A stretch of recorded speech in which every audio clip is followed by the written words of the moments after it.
गरीब लड़की का जादुई झूला। राधिका अपने माँ पिता के साथ रहती थी। गिरिधर गांव की बड़ी हवेली में माली और वृंदा झाड़ू बर्तन करके 2 वक्त का भोजन जुटाते थे। ऐसे में बेटी भी जवान हो गई थी। सुनो जी, हमारी राधिका 18 बरस पार कर चुकी है। वक्त है कि हमें उसके विवाह के बारे में सोचना चाहिए। अरे भगवान, तुम तो भली भांति अच्छी तरह जानती हो कि हमारे घर की दाल रोटी भी रंजीत सिंह के यहाँ चाकरी से चलती है। गुड़िया की शादी करने के लिए हमारे पास एक भी फूटी कौड़ी नहीं है। तो क्या सारी उम्र राधिका बिटिया को गरीबी के चलते मायके में बैठा कर रखेंगे? पिताजी, माँ, आप दोनों मेरे विवाह की चिंता छोड़ दीजिए। मैं अपना आगे का जीवन मनमोहन की सेवा करके काट लूंगी। फिर दोनों काम पर पहुंचते हैं जहां मालिनी कहती है, ये कोई वक्त है तुम्हारे आने का? 2 कौड़ी के नौकर दिन ब दिन तुम्हारे भाव बढ़ते जा रहे हैं। मालकिन, हमने जानबूझकर देरी नहीं की है, यकीन मानिए। तुम्हारा ये दुखड़ा सुनकर मैं पिघलने वाली नहीं हूँ। आज तुम्हें धक्के मारकर निकालूंगी। अरे मालकिन, इस हवेली के सिवा हमारे पास कोई दूसरा चारा नहीं। अगर आपने भी हमें निकाल दिया तो हमारी भूखे मरने की नौबत आ जाएगी। मालिनी उन्हें डांट फटकार लगा रही थी, तभी रंजीत सिंह आकर कहता है, अरे ये शोर शराबा कैसा है? गिरधर, वृंदा, तुम दोनों इतने डरे सहमे क्यों लग रहे हो? अब तुम्हारे आगे मगरमच्छ के आंसू तो दिखाएंगे ही। तुमने इन फकीरों को सर चढ़ा कर रखा हुआ है। गरीबों को नीचा दिखाकर न जाने तुम्हें क्या मिलता है मालिनी। गिरिधर और वृंदा भौजाई जाकर अपना काम करिए। जी मालिक। दिन भर के थके मांदे राधिका के माता पिता शाम को घर पहुंचते हैं, जहां राधिका घर के पूजा स्थल में बैठी कृष्ण की आरती उतार रही थी। राधे कृष्ण की ज्योति अलौकिक तीनों लोक में छा रही है। भक्ति विवश एक प्रेम पुजारिन फिर भी दीप जला रही है। माँ, पिताजी, आरती ले लीजिए। तेरा मधुर गीत सुनकर दिन भर की थकान उतर जाती है बिटिया। कन्हैया, मेरे इस छोटे से खुशहाल परिवार को हर बुरी बला और नजर से बचाना। समय तेजी से गुजरता है और राधिका के बूढ़े माँ बाप बीमार रहने लगते हैं। कान्हा, मेरे माता पिता की रक्षा करना। मेरी विवाह की जिम्मेदारियों के चलते वो एक दिन भी घर पर नहीं ठहरते। एक दिन नियति उन पर दुखों का पहाड़ ढा देती है। वृंदा और गिरिधर रोग का बिछौना पकड़ लेते हैं। ऐसे में घर की जिम्मेदारियां राधिका के कंधों पर आ जाती हैं। राधिका, बिटिया, आज तू क्यों आई है? बाबा कहाँ है? मालिक, उनकी तबीयत बहुत ज्यादा खराब है। राधिका का तेजोमय चेहरा और नम्र व्यवहार देख रंजीत उसको अपने बेटे गोपाल के लिए पसंद कर लेता है। भाग्यवान, मैं सोच रहा हूँ अपने गोपाल के लिए राधिका कैसी रहेगी। अरे, बुद्धि भ्रष्ट हो गई है क्या तुम्हारी? परसों की नौकरानी की बेटी मेरी बहुरानी बनेगी? कभी नहीं। ये ख्याल अपने दिमाग से जल्दी से निकाल दो। मैं अपने इकलौते बेटे के लिए खानदानी लड़की खोजूंगी, ना कि 2 टके की नौकरानी। फिर राधिका छत की सफाई करने जाती है, जहाँ बड़ा सा झूला देख वो उस पर बैठकर झूलने लगती है। तभी मालिनी उसे देख लेती है। अच्छा, तो ये कामचोर कामधाम छोड़कर झूले पर बैठी मजे मार रही है। मालिनी गुस्से से आग बबूला होकर उसको झूले से नीचे गिराकर कहती है, नीच, तुझ भिखारन की जरूरत कैसे हुई मेरे झूले को गंदा करने की? इन्हीं सुंदर बालों को ढाल बनाकर तू मेरे बेटे को रिझाने की कोशिश करती है ना? अभी मजा चखाती हूँ। क्रूर मालिनी गुस्से का गुबार निकालने के लिए राधिका को गंजा कर देती है। राधिका रोती बिलखती वहां से भागकर एक जंगल के पास रुक जाती है, जहां कदम्ब के पेड़ पर फूलों से सजा धजा झूला लगा होता है। इतने घने जंगल में फूलों से सुशोभित इतना मनमोहक झूला किसने लगाया है? वो उस झूले पर बैठकर आंखें बंद करके आंसू बहाते हुए गाती है, गोपालन, हरे निर्गुण और प्यारे, तोहरे बिन हमरा कौन नहीं, हमरी उलझन सुलझाओ भगवन, तोहरे बिन हमरा कौन नहीं। जैसे वो आंख खोलती है, उसके चारों ओर सोने के अनेकों सिक्के बिखरे होते हैं, जिसे देख उसकी आंखें चकाचौंध रह जाती हैं। ये कैसा चमत्कार है? झूले के इर्द गिर्द तो सिर्फ फूल थे, ये सिक्के में कैसे बदल गए? राधिका दोबारा से झूले पर बैठकर झूलती है कि अचानक वो झूला चमचमाते सुनहरे रंग में बदलकर सोने के सिक्के गिराने लगता है। इसका मतलब ये झूला एक जादुई झूला है। फिर अचानक झूले से एक आवाज उसके कानों में पड़ती है। सही आभास किया तुमने राधिका, मैं एक जादुई झूला हूँ। जादुई झूला? तुम यहाँ कैसे आए? और क्या ये जंगल ही तुम्हारा घर है? तुम्हें आज से पहले यहाँ कभी नहीं देखा। राधिका, तुम भगवान श्री कृष्ण की सच्ची भक्त हो। उन्होंने ही मुझे तुम्हारी मदद के लिए भेजा है, क्योंकि तुम बेहद खूबसूरत हो। मेरे तो केश भी नहीं रहे हैं, मैं भला खूबसूरत कैसे हो सकती हूँ?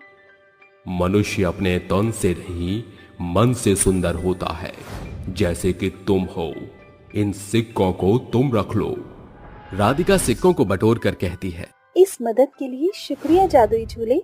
जब भी तुम्हें मेरी मदद की आवश्यकता पड़े, तुम जादुई झूले के पास चली आना। जादुई झूले से मिले सोने के सिक्कों के चलते राधिका के घर के बिगड़े हालात पटरी पर आ जाते हैं। वो हर दिन जादुई झूले के पास आती और उस पर झूला झूलती। जादुई झूला उसे सोने के सिक्के दिया करता था। एक शाम जब वो घर लौट रही थी, तभी एक पेड़ के पास उसे एक गरीब बूढ़ा लकड़हारा दिखाई पड़ता है। काका, आप ठीक तो हैं? अरे बिटिया, लकड़हारा हूँ। कल बिटिया की शादी है, जे मैं एक धेला नहीं, न जाने सारा इंतजाम कैसे होगा। चलिए मेरे साथ। दोनों उस झूले के पास आते हैं और राधिका झूले को हिलाकर कहती है। जादुई झूले, मुझे तुम्हारी मदद की आवश्यकता है। ये सुन फूलों का झूला सुनहरे जादुई झूले में बदलकर सोने के सिक्के गिराकर कहता है। ये सारे सिक्के तुम रख लो। अरे 25 बरस से मैं इसी जंगल में लकड़ी काट रहा हूँ, मैंने आज तक ये झूला नहीं देखा। खैर बिटिया, आज तूने इस गरीब बाप की पगड़ी उछलने से बचा ली बेटा, शुक्रिया। बेटी की शादी की भरपूर बधाई हो काका। इन्हें बेचकर आप सब कुछ अच्छे से कर पाएंगे। राधिका जादुई झूले से हर दिन मिलने वाले सोने के सिक्कों को एकत्रित करके उन्हें बेचकर एक बड़ा सा घर खरीदकर अपने माता पिता के साथ रहने लगती है। तूने हवेली का काम भी छोड़ दिया, फिर तेरे पास घर खरीदने के लिए इतनी मोटी रकम कहाँ से आई राधिका? मुरलीधर की बड़ी कृपा बरसी है माँ।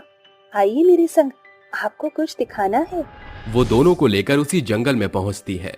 तू हमें इस घनघोर जंगल में क्या दिखाने लाई है बेटा? ऐसा भी कौन सा खजाना छुपा है यहाँ? माँ, इस झूले पर बैठते ही आपके सवालों के जवाब मिल जाएंगे आपको। वृंदा जैसे ही कदम के पेड़ से टंगे हुए झूले पर बैठती है, तभी वो जादुई सोने के झूले में बदलकर कहता है। कहो राधिका, अब तुम्हें मुझसे कैसी मदद चाहिए? जादुई झूले, माँ को अपना जादू दिखाओ। जादुई झूला अगले ही पल अनगिनत सुनहरे सिक्कों की बौछार करता है। अरे वाह, ये झूला तो करोड़पति बनने की सीढ़ी है। जादुई झूले, हम पर एक उपकार कर दो, मेरी बिटिया राधिका के पहले जैसे बाल वापस ला दो। जरूर राधिका, झूले पर बैठ जाओ।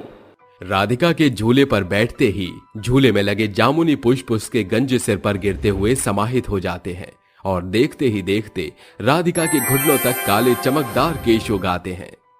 देखो राधिका, तुम पहले की तरह ही एकदम सुंदर हो चुकी हो। शुक्रिया जादुई झूले, मैं तुम्हारा ये एहसान कभी नहीं भूलूंगी। तुम मेरे सच्चे दोस्त हो। कुछ ही दिनों में उनकी अमीरी के चर्चे पूरे मधुपुर में छा जाते हैं और राधिका का माधव नाम के लड़के से विवाह हो जाता है, जिसके पश्चात राधिका खुशहाल और संपन्न जीवन बिताने लगती है। बहरी बहू। सुनीता अपनी माँ राधा और अपने पिता नरेश के साथ रहा करती थी। सुनीता लगभग 15 साल की थी। उसके आसपास कोई भी फोन यूज करता तो सुनीता की नजर उस पर पहुंच जाती और वो उस इंसान को बहुत ही गौर से देखा करती। ऐसे ही एक बार की बात है, सुनीता की दोस्त नैन्सी आती है। सुनीता नैन्सी के हाथ में एक बड़ा सा स्मार्टफोन देख लेती है, जिसके बाद सुनीता को भी फोन चलाने की चाह जाग जाती है और वो अपनी दोस्त नैन्सी से बोलती है। अरे नैन्सी, तुम्हारे हाथ में तो ये फोन बहुत ही अच्छा लग रहा है, क्या तुम मुझे अपना फोन दिखा सकती हो? अरे हाँ सुनीता, बिल्कुल देखो, ये फोन मेरे पापा अमेरिका से लेकर आए हैं। ये फोन बहुत ही ज्यादा अच्छा है। इतना कहकर सुनीता नैन्सी से उसका फोन ले लेती है और चलाने लगती है, और वो खुशी से बोलती है, यार तेरा फोन तो सच में बहुत ही ज्यादा अच्छा है। मेरा तो मन कर रहा है कि ये फोन मैं ही रख लूं अपने पास। जब तुझे इतना ही अच्छा लग रहा है तो तू अपने पिता को बोल कि वो तुझे फोन दिला देंगे। हाँ, तू बिल्कुल सही बोल रही है। मैं आज ही जाकर अपने पिताजी से फोन के बारे में बात करती हूँ। इतना कहकर सुनीता अपने घर चली जाती है और अपनी माँ के सामने फोन की जिद करने लग गई। लेकिन उसकी माँ उसे फोन दिलाने से मना कर देती है और बोलती है, सुनीता, अभी तुम छोटी हो, तुम एक बार अपनी पढ़ाई पूरी कर लो, उसके बाद मैं तुम्हें एक स्मार्टफोन दिला दूंगी। नहीं नहीं, मुझे अभी चाहिए, मतलब कि अभी। सुनीता की जिद देखकर राधा को बहुत गुस्सा आ जाता है, जिसके बाद राधा उसको एक जोरदार थप्पड़ मारती है और उसको अपने कमरे में जाने को बोलती है। सुनीता पैर पटकते हुए अपने कमरे में चली जाती है। शाम को जब सुनीता के पिता नरेश घर आते हैं तब सुनीता अपने पिता के सामने फोन की इच्छा जाहिर करती है, लेकिन नरेश ने भी उसको फोन दिलाने से मना कर दिया और उसको समझाते हुए कहा, बेटा सुनीता, तुम अभी छोटी बच्ची हो, अगर तुम फोन ले लोगी तो तुम्हारी पढ़ाई पर गलत असर पड़ जाएगा। क्या तुम चाहती हो कि तुम्हें कोई नालायक कहकर बुलाए? नहीं पिताजी, मैं चाहती हूँ कि अगर कोई मुझे देखे तो एक इज्जत भरी नजरों से देखे, ना कि कोई मुझे नालायक कहे। नरेश सुनीता को गले लगाता है और उसे अपने पास सुला लेता है। ऐसे ही अब समय बीतने लगा और देखते ही देखते अब 5 साल गुजर गए। सुनीता को अब नरेश ने एक अच्छा सा स्मार्टफोन दे दिया, लेकिन सुनीता को एक बहुत ही गंदी आदत लग चुकी थी। फोन आने के बाद ही वो अपने कानों में लीड लगाकर रखा करती। खाते वक्त, नहाते वक्त हर एक जगह लीड लगाकर ही रखती।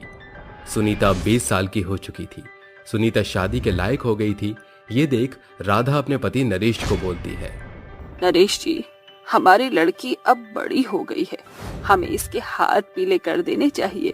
राधा, तुम बोल तो बिल्कुल सही रही हो। मैं भी सोच रहा हूँ कि हमारी बेटी अब बड़ी हो चुकी है, हमें इसकी शादी करवा देनी चाहिए। मैं अपनी बेटी के लिए कल ही रिश्ता देखने के लिए जाऊंगा। इतना कहकर नरेश और राधा खाना खाकर सो जाते हैं और अगली सुबह नरेश अपनी बेटी सुनीता के लिए रिश्ता ढूंढ के आ जाता है। और थोड़ी देर बाद जब वो अपने घर आता है तब अपनी पत्नी राधा को आवाज लगाते हुए बोलता है, राधा, मैंने हमारी लड़की के लिए एक रिश्ता देखा है, वो काफी अच्छी फैमिली है। अगर हमारी बेटी सुनीता वहां पर रहेगी तो बहुत ही ज्यादा खुश रहेगी। अरे वाह, आपने हमारी सुनीता का रिश्ता पक्का कर दिया। और ये बात तो सुनीता को पता ही नहीं है। ये चीज तो हमारी बेटी सुनीता को भी पता होनी चाहिए ना। हाँ, बिल्कुल। सुनीता, अरे सुनीता बेटा, नीचे तो आ जरा। राधा की आवाज सुनकर सुनीता नीचे आती है और बोलती है, क्या हो गया माँ? राधा अब उसको सारी बात बता देती है और अगले 1 हफ्ते के बाद सुनीता की शादी वैभव नाम के लड़के से हो जाती है। सुनीता की शादी तो हो गई, लेकिन उसकी ये गंदी आदत आज तक नहीं छूटी। खाना बनाते वक्त, खाना खाते वक्त, यहाँ तक के कपड़े धोने के समय भी ईयरफोन लगाकर रखा करती। ये सब देखकर उसके ससुराल वाले भी बहुत परेशान हो गए। एक दिन की बात है, सुनीता की सास मीना बाजार जा रही थी। बाजार जाते वक्त मीना अपनी बहू सुनीता को आवाज लगाती है, अरे बहू, ओ बहू, सुन नहीं रही है क्या? मीना सुनीता को आवाज लगाती रहती है, लेकिन सुनीता नहीं सुनती और गुस्से में मीना पैर पटकते हुए सुनीता के कमरे में जाती है और उसका फोन खींचकर फेंक देती है और उसे चिल्लाकर बोलती है, अरे करम जली कहीं की, तू तो सच में बहरी है। पता नहीं मैंने किस बहरी से अपने बेटे की शादी करवा दी। मेरे बेटे के तो भाग ही फूट गए। मम्मी जी, आप मुझे ऐसा क्यों बोल रही हो? आखिर मैंने क्या किया है? तूने हम सभी की नाक में दम कर रखा है। तुझे मैं इतनी देर से आवाज लगा रही थी, लेकिन तूने एक बार भी नहीं सुनी। सुनीता किसी को कुछ भी नहीं बोलती, जिसके बाद वो अपने कानों में एक बार फिर ईयरफोन लगा लेती है और चुपचाप लेटकर गाने सुनने लगती है। ये देखकर उसकी सास को बहुत गुस्सा आता है और वहां से वो गुस्से में चली जाती है। ऐसे ही अब दिन बीतने लगते हैं और एक दिन हर रोज की तरह सुनीता गाने सुन रही थी। साथ ही उसने अपना फोन चार्जिंग पर लगा रखा था कि तभी उसके ईयरफोन में एक ब्लास्ट होता है। जैसे ही ब्लास्ट होता है कि तभी वैभव और मीना दोनों ही भागे भागे सुनीता के कमरे में जाते हैं, जहां वो देखते हैं कि सुनीता एक जगह बेहोश पड़ी हुई है और उसके कानों से खून निकल रहा है। ये सब देखकर वैभव बहुत डर जाता है और वो तुरंत अपनी पत्नी को अपनी गोद में उठाकर हॉस्पिटल ले जाता है। बहुत समय तक सुनीता का इलाज चल रहा था कि तभी थोड़ी देर बाद डॉक्टर बाहर निकल कर आता है और वैभव से बोलता है, मिस्टर वैभव, आपकी पत्नी घायल है, जिस वजह से अब वो सुन नहीं सकती। डॉक्टर की ये बात सुनकर वैभव को मानो एक झटका लग जाता है और वो फूट फूट कर रोने लगता है। रोते हुए वो डॉक्टर से पूछता है, डॉक्टर, क्या क्या इसका कोई इलाज नहीं है? इलाज तो है, लेकिन उसमें काफी समय लग जाएगा। आप इन्हें टाइम टू टाइम हॉस्पिटल लेकर आया करिए। वैभव डॉक्टर की बात से सहमत होता है और वो अपनी पत्नी सुनीता को अब डॉक्टर के पास ले जाया करता और इस तरह वो उसका इलाज करवाता। ये देखकर सुनीता को अब बहुत ही दुख होता है और अब उसे समझ आ जाता है कि हर समय ईयरफोन लगाकर रखना कितना हानिकारक है। इससे उसकी सुनने की क्षमता भी चली गई। वो वैभव से माफी मांगती है और वैभव उसे माफ कर देता है, जिसके बाद वो अपने परिवार के साथ खुशी से रहने लगते हैं। भूतिया पार्क। शाम के समय 4 दोस्त नशे में पार्क में बैठकर गाना बजाना कर रहे थे। तभी मिलिंद गाता है, अपनी तो जैसे तैसे, थोड़ी ऐसे या वैसे कट जाएगी। आपका क्या होगा जनाबे आली, आपका क्या होगा? तूने देखा रोहन, अभी कोई डरावनी आवाज आई जो मेरा ही गाना गा रहा था। हाँ यार, सुनी तो मैंने भी है, पर मुझे तो यहाँ चारों तरफ कोई नहीं दिख रहा हमारे अलावा। हाँ, कोई भी तो नहीं है। लगता है इसने ज्यादा पी ली है। नशे में लोगों को ज्यादा दिखाई देता है, लेकिन इसे ज्यादा सुनाई दे रहा है। अरे कोई नींबू चटाओ रे। मैं चटाऊं नींबू? जैसे ही चारों उस भूत की आवाज सुनते हैं तो उसे अपने सामने पाते हैं। तभी वो कहता है, अब मरने के लिए तैयार हो जाओ, कोई नहीं बचेगा, सबको मार डालूंगा। पर हमने तुम्हारा क्या बिगाड़ा? क्यों हमारे साथ ऐसा कर रहे हो? तुम इस गांव के हो, यही तुम्हारी गलती है, और इस पार्क में आकर तो तुमने उससे भी ज्यादा बड़ी गलती की है, तो भुगतो। ऐसा कहते ही वो डरावना भूत उन चारों दोस्तों को एक एक करके मार डालता है, जिसके बाद एक पेड़ में समा जाता है, 2 जमीन में समा जाते हैं और एक झूले में समा जाता है। इसी तरह सबको मार डालूंगा, गांव के लोगों का वो हश्र करूंगा कि आने वाली पीढ़ी तक याद रखेगी, समझे? अगले दिन एक आदमी उस पार्क में आता है तो अचानक से पानी का फव्वारा अपने आप चलने लगता है, तो कभी बंद हो जाता है, कभी उसके झूले अपने आप झूला झूलने लगते हैं। ये देखकर वो आदमी कहता है, अरे बाप, ये क्या? ये अचानक से झूले अपने आप कैसे चलने लग गए? ये क्या हो रहा है? मुझे तो कुछ समझ नहीं आ रहा। ये बहुत डरावनी जगह है, भागो भागो यहाँ से। ये कहकर वो आदमी वहाँ से भागता ही है कि इतने में भूत अपने लंबे हाथ करके उसकी गर्दन पकड़ लेता है और पीछे से अपनी ओर खींचता है, जिसके बाद भूत उसे जोर से जमीन में गाड़ देता है। इसी तरह उस भूतिया पार्क में जो भी इंसान आता वो भूत उसे मौत के घाट उतार दिया करता था। गांव में ये बात जल्दी ही फैल जाती है और लोग उससे बहुत डरने लगते हैं। तभी एक औरत मुखिया के पास जाकर कहती है, मुखिया जी, आपने देखा गांव में उस भूतिया पार्क की हर जगह बात चल रही है, जो भी उधर जाता है वो मर जाता है। मेरे पति भी गए थे और वापस नहीं लौटे। प्लीज मुखिया जी कुछ कीजिए, वरना वो भूतिया पार्क और लोगों की जान ना ले ले। तुम डरो मत, मैं ये सब बहुत दिनों से गौर कर रहा हूँ। मैंने उस भूत को पकड़ने के लिए एक बहुत ही बेहतरीन तांत्रिक से बात की है। आज मैं उन्हीं के पास जाऊंगा। मुखिया तांत्रिक से बात करके उस गांव में आता है, जहां वो उस भूत को पकड़ने के लिए पार्क में एक यज्ञ करता है और उसे आने का आह्वान देता है। ओम भट्ट स्वाहा, ओम भट्ट स्वाहा, भूत यहाँ आ जा, ओम भट्ट स्वाहा। जो भी उस भूतिया पार्क में है वो आत्मा मेरे घेरे में प्रकट हो। मैं आदेश देता हूँ, प्रकट हो। तांत्रिक के ऐसा कहते ही वो डरावना भूत उस घेरे में आ जाता है और कहता है, ए तांत्रिक, तेरी हिम्मत कैसे हुई मुझे इस घेरे में लाने की? तू जानता नहीं है मैं कौन हूँ?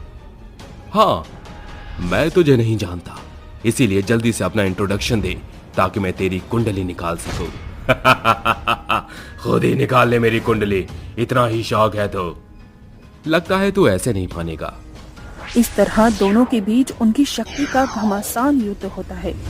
गुस्से में तांत्रिक उस पर अभिमंत्रित भस्म फेंक देता है, जिसके बाद डर कर वो बोलता है, मैं बताता हूँ, सब बताता हूँ। मैंने ये अपने बदले के लिए किया है। कुछ समय पहले की बात है, मैं अपनी विधवा माँ शकुंतला और बहन मीरा के साथ इस गांव में रहने आया था। लेकिन कुछ लोग हमारी छोटी जात की वजह से हमें बहुत परेशान कर रहे थे। उन्हें हमारा गांव में रहना मंजूर नहीं था। तभी मुखिया जी हमारी तकलीफ देखकर बोले, आप सब परेशान मत हो, गांव वालों की बातों को छोड़ दीजिए।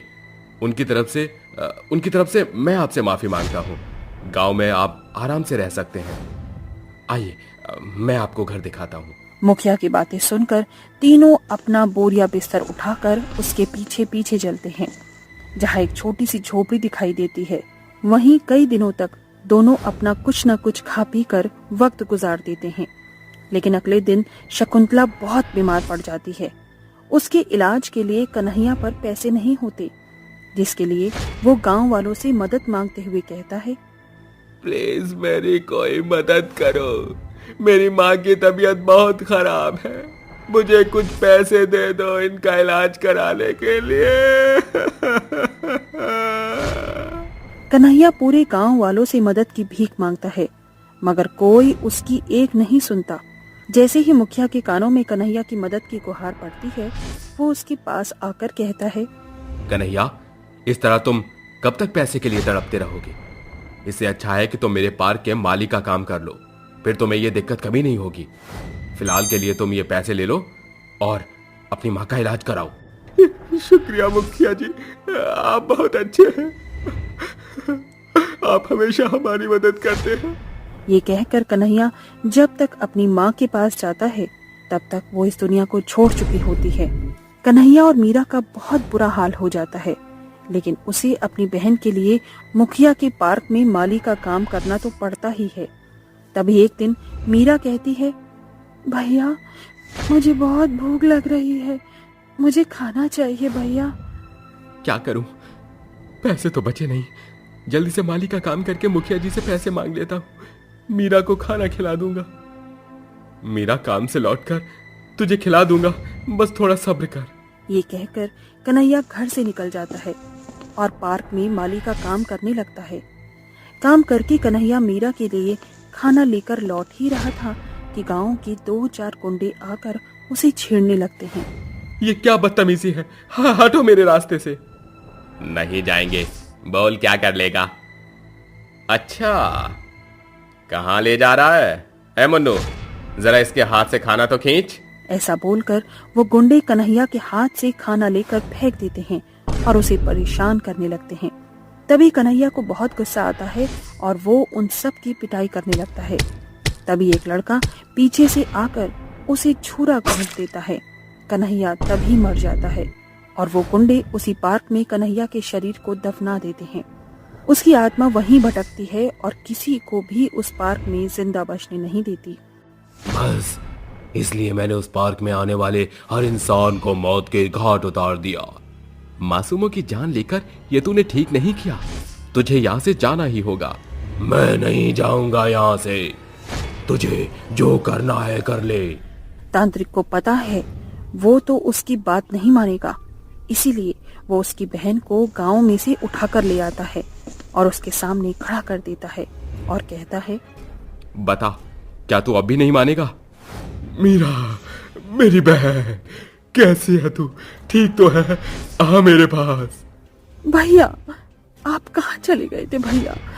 कन्हैया का भूत ऐसा सुनकर मीरा को गले लगाने की कोशिश करता है, मगर वो उसे छू नहीं पाता। तभी तांत्रिक उस पर भस्म डालकर कहता है, बता, तू यहाँ से जाएगा या नहीं, या मैं तेरी बहन को कुछ कर दूं? नहीं नहीं नहीं नहीं, प्लीज मेरी बहन को कुछ मत करना, वो बहुत छोटी है।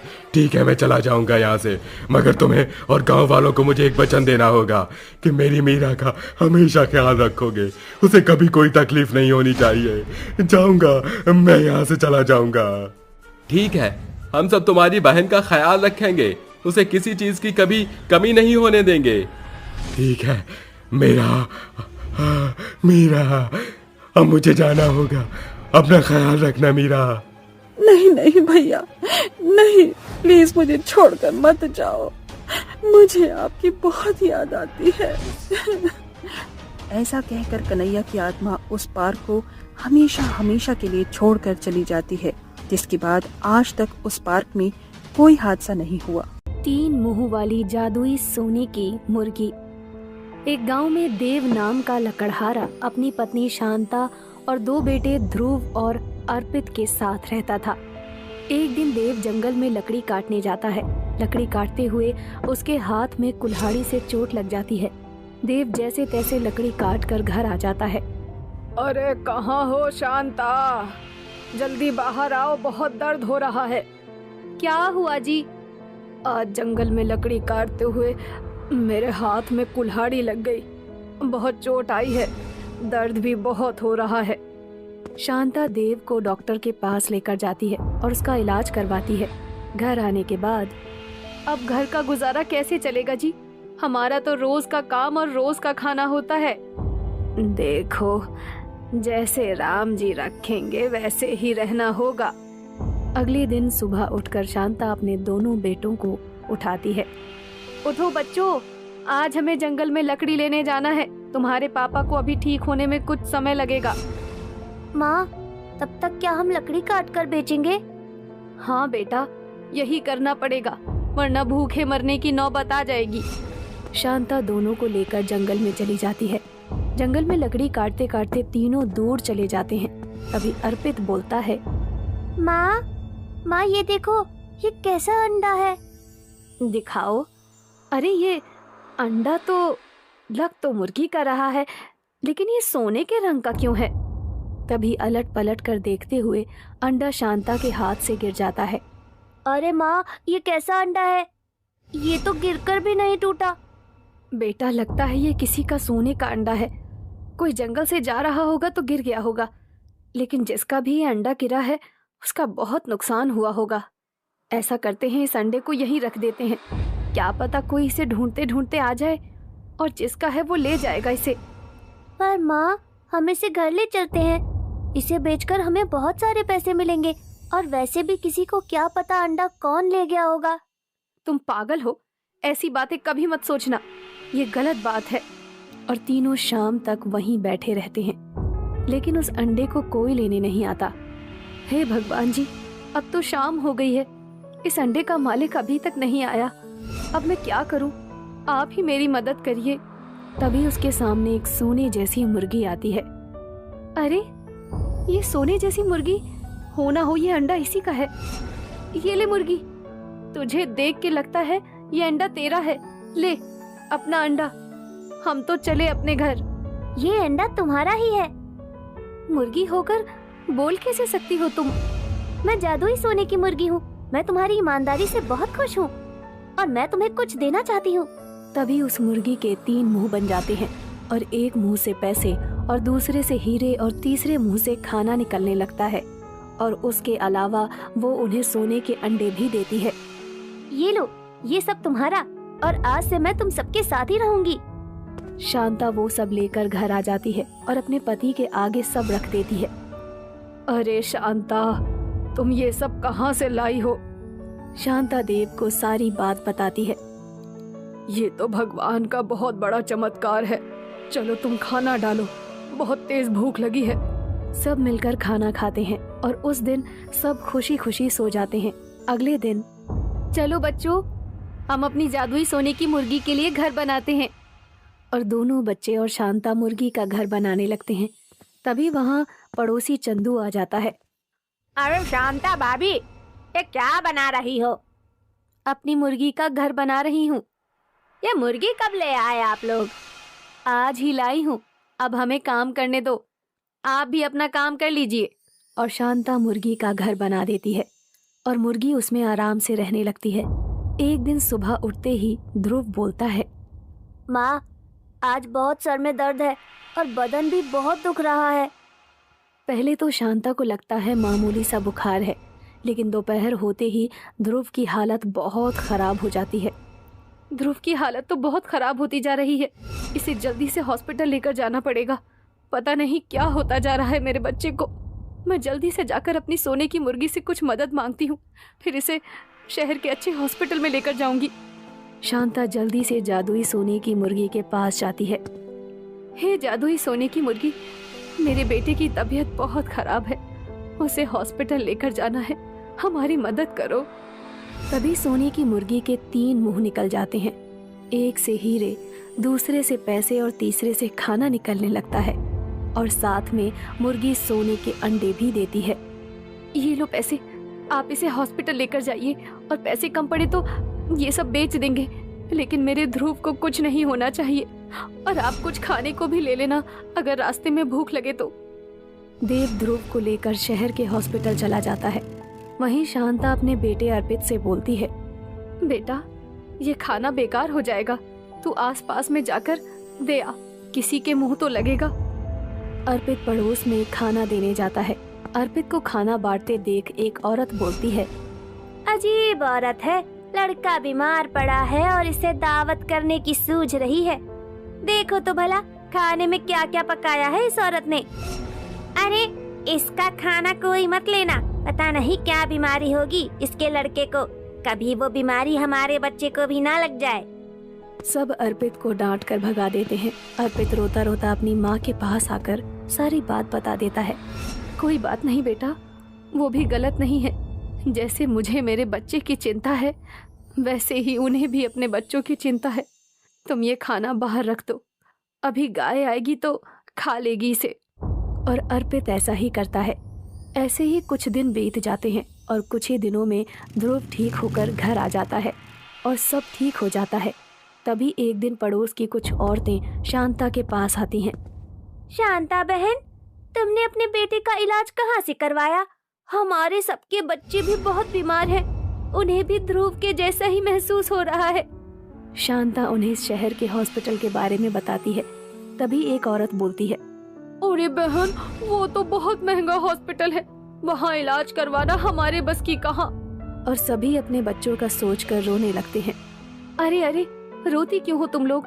तुम लोग चिंता मत करो, अगर हमारे गांव में ये महामारी फैली है तो हम सब इसका मिलके मुकाबला करेंगे। तुम हॉस्पिटल जाने की तैयारी करो, मैं गांव के नुक्कड़ पर ही तुम लोगों को मिलूंगी, अब जल्दी करो। फिर शांता सोने की मुर्गी के पास जाती है। हे जादुई सोने की मुर्गी, हमारे गांव के बच्चों को एक महामारी ने घेर लिया है, उनके इलाज के लिए उन्हें शहर के हॉस्पिटल ले जाना पड़ेगा, तुम हमारी मदद करो। तभी सोने की मुर्गी के 3 मुंह निकलते हैं और वो मुर्गी सोना, हीरा और खूब सारा खाना देने लगती है और साथ में खूब सारे अंडे भी देती है। बच्चों, तुम ये सारा खाना गांव के लोगों में बांट देना, घर घर जाकर बांटना। बेचारे बच्चे तो बीमार पड़े हैं, ऐसे में कहाँ किसी को खाने पीने की सुध होगी। ठीक है माँ, गांव में मैं सबको खाना बांट दूंगा। चलिए ध्रुव के पापा, अब हम उन बच्चों को लेकर हॉस्पिटल चलते हैं। देव और शांता सभी बच्चों को हॉस्पिटल ले जाकर उनका अच्छे से इलाज करवाती है और जल्द ही सब ठीक हो जाते हैं। अरे तुम दोनों पति पत्नी बहुत ही दयालु हो, तुमने हमारे बच्चों की जान बचा ली। हाँ हाँ, तुमने हमारे बच्चों की जान बचा ली। हम कौन है जान बचाने वाले, ये सब तो ऊपर वाले का रहम है। अगर आगे भी गांव वालों को कोई भी जरूरत हो तो मुझे बता दिया करो, जितना हो सकेगा मैं सबकी मदद करूंगी। और शांता ऐसे ही जरूरतमंदों की मदद करने लगती है और गांव में सभी लोग उसकी इज्जत करने लगते हैं।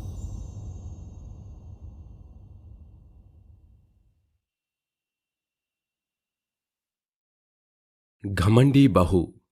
कॉलेज में पढ़ने वाली तामसी एक नंबर की अकड़ू, बिगड़ैल और घमंडी स्वभाव की लड़की थी, जिस कारण उसकी किसी से भी नहीं बनती थी। लेकिन उसे मिडिल क्लास लक्ष्य से प्यार हो गया था। लक्ष्य, हम दोनों एक दूसरे से इतना प्यार करते हैं, फिर भी तुम शादी से पीछे क्यों हटते हो? तामसी, तुम अमीर घर की बेटी हो और मैं एक लोअर मिडिल क्लास का लड़का हूँ। हमारा स्टेटस एक दूसरे से एकदम अलग है। वो सब मुझे नहीं पता। बचपन से ही जो कुछ भी मुझे एक बार पसंद आ गया ना, मैं उसे हासिल करके ही रहती हूँ। फिर तुम तो मेरा प्यार हो। Let's get married.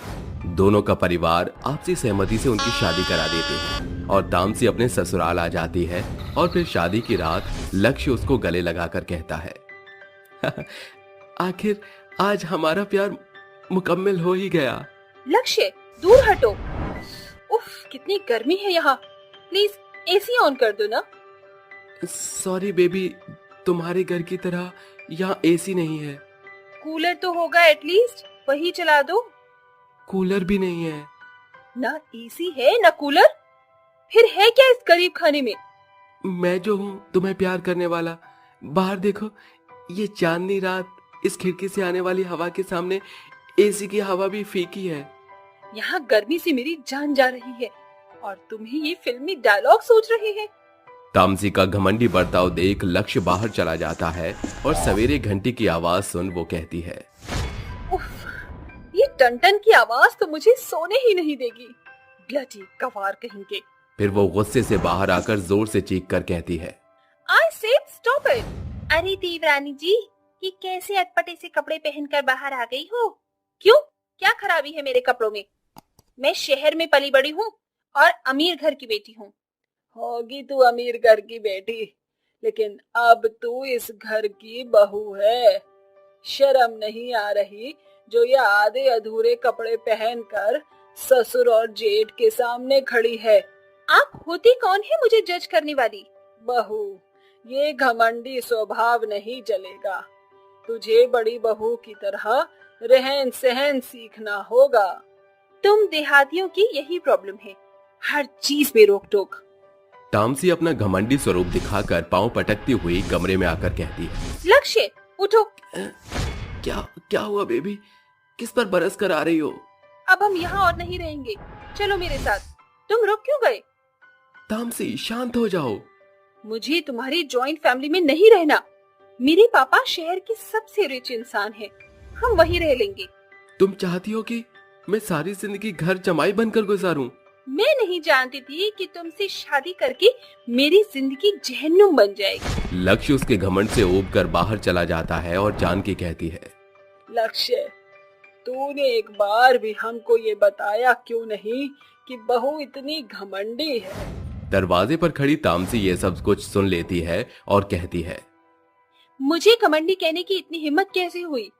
अब इनको सबक तो सिखाना ही होगा। गरीबों को अपनी इज्जत की बड़ी परवाह होती है, अगर मैं वही उछाल दूं तो? फिर वो अपने पिता को फोन करके सामान मंगवाती है और उनके पिताजी एसी, कूलर, महंगे फ्रिज और फर्नीचर भेज देते हैं।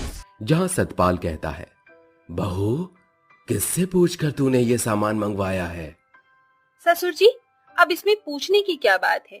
यहाँ ना एसी है, ना सोफा, ना अच्छा फर्नीचर।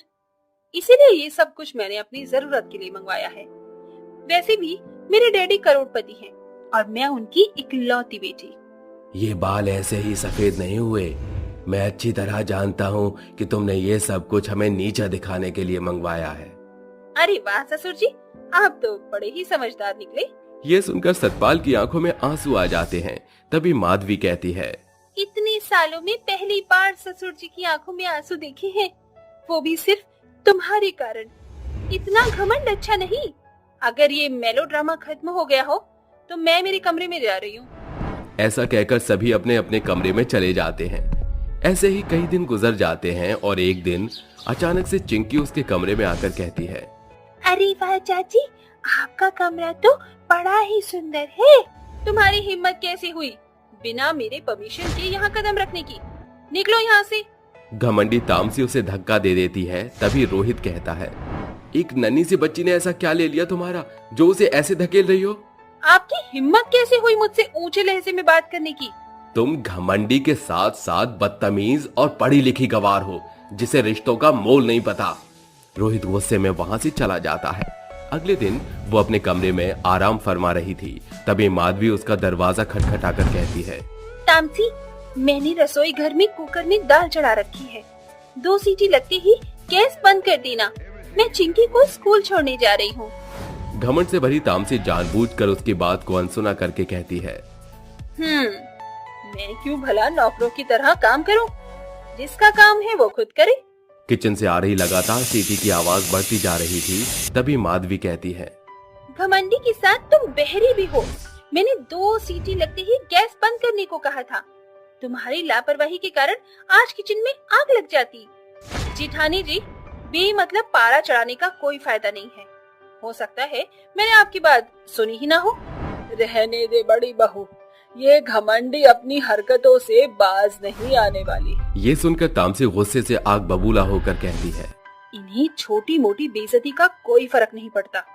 अब मुझे कुछ बड़ा ही करना होगा ताकि इन फटे हाल भिखारियों की अक्ल ठिकाने लगा सकूं। कुछ महीने गुजरने के बाद माधवी के बेटी का जन्मदिन आता है। इस अवसर पर वो सभी गांव वालों को बुलाते हैं, जहां तामसी कहती है, ये एकदम सही मौका है इनकी बेइज्जती करने का। फिर वो एक शॉर्ट गाउन पहनकर आती है, जहां माधवी कहती है, ये लो देवरानी जी, केक खाओ। वैसे जन्मदिन की तैयारियां तो बड़ी ही शानदार हैं। ये भी कोई बर्थडे पार्टी है। 4 गुब्बारे लगा दिए, सस्ता सा केक मंगवा लिया और ये देहाती खाना बनवा लिया। और ये भुखनंगे लोग उसे भी कैसे शौक से सफा चट कर रहे हैं। सतपाल भाई साहब, हम सभी को यहाँ बेइज्जती सहने के लिए बुलाया था क्या? अरे जानकी, कैसन घमंडी पतो बयाल आए हो, जो न पहनावे का ढंग है न उम्र का लिहाज। ए ओल्ड लेडी, जुबान संभाल कर बात करना। तुम जानती नहीं हो मुझे। एक तो इन्होंने सस्ता सा चावल और पाव भर पनीर में तुम्हें निपटा डाला और तुम फटेहाल गांव के लोगों ने सस्ता सा तोहफा देकर इन्हें टरका दिया। What a combination. जानकी की बहू तो एकदम घमंड की जीती जागती मूर्त निकली। सभी जन वहाँ से चले जाते हैं और जानकी कहती है, पहले मुझे लगता था कि एक दिन तेरे अंदर खुद ही बदलाव आएगा, लेकिन आज लोगों की इज्जत उतार कर तूने ये साबित कर दिया कि तू अमीर बाप की घमंडी औलाद है। उस दिन के बाद से परिवार के सभी जन उससे बातें करना बंद कर देते हैं। एक सवेरे वो कहती है, पूरा दिन इस कैद खाने में रहकर मैं बोर हो गई हूँ, क्यों ना आज सैर कर ली जाए। वो दौड़ते हुए गांव की बड़ी सड़क पर आ जाती है कि अचानक एक ट्रक उसको तेजी से मारकर चला जाता है और उसके घायल हाथ पांव से खून बहने लगता है। कोई मेरी मदद करो, somebody help me please। तामसी की आवाज सुनकर कुछ लोग वहां आ जाते हैं और फिर, क्यों, हम तो गरीब हैं ना, अब नहीं झाड़ोगी अपनी अमीरी का घमंड? हाँ, मेरे घर वालों को फोन करके बुला दो प्लीज, मैं हाथ जोड़ती हूँ। ज्यादा घमंड अच्छा नहीं होता बहू, इसीलिए अपनी पड़ोस वालों से बना कर रखनी चाहिए। गांव वाले मिलकर उसको अस्पताल ले जाते हैं और उसके परिवार को इत्तला कर देते हैं। डॉक्टर तामसी का इलाज करते हैं और बाहर आकर कहते हैं कि तामसी ठीक है, जिसके बाद सभी अंदर जाते हैं और तामसी कहती है, मैं आप सभी के हाथ जोड़कर अपनी बदसलूकियों के लिए माफी मांगती हूँ। मुझे एक मौका दे दीजिए। आज के हादसे के बाद मेरा घमंड चूर चूर हो गया है। देर से ही सही, बहू तेरी अकल ठिकाने पर आ गई, ये सबसे बड़ी बात है। इस तरह सभी तामसी का घमंडी स्वभाव भूलकर एक नई शुरुआत करते हुए हंसी खुशी से रहने लगते हैं।